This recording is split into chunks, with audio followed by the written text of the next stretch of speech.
రాయచోటిది గత 2, 3 రోజుల నుంచి సోషల్ మీడియాలో వస్తుంది కానీ ఒక్క ప్రింట్ మీడియాలో కానీ ఎలక్ట్రానిక్ మీడియాలో కానీ వస్తుందేమో అని చూసా. అయ్యప్పల మీద దాడి ఎక్కడా రావట్లేదు. పోనీ భారతీయ జనతా పార్టీ రాష్ట్రంలో అధికారంలో ఉంది, కేంద్రంలో అధికారంలో ఉంది, వాళ్ళు ఎవరైనా స్టేట్మెంట్ ఇస్తారేమో అని చూసి ఎక్కడా కనబడట్లేదు.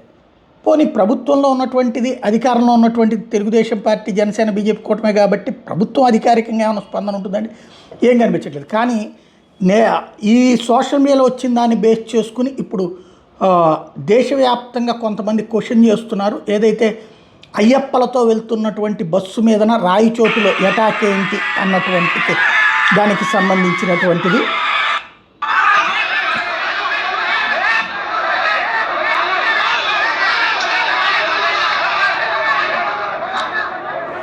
పవన్ కళ్యాణ్ని ట్యాగ్ చేస్తూ కొంతమంది ఇది ఇప్పుడు ఎందుకంటే సనాతన ధర్మానికి సంబంధించి పవన్ కళ్యాణ్ స్టేట్మెంట్ తర్వాత దేశవ్యాప్తంగా దక్షిణాదిలో పవన్ కళ్యాణ్ సనాతన ధర్మ సంరక్షకుడిగా చూస్తున్నారు. ఆయన ఉప ముఖ్యమంత్రిగా ఉన్న రాష్ట్రంలో ఇది జరిగింది కాబట్టి ఆయన ట్యాగ్ చేస్తున్నారు. అదర్ స్టేట్స్ వాళ్ళు అసలు ఏం జరిగింది అన్నటువంటిది ఇప్పటికైనా ఒక స్పష్టత ఇస్తారా?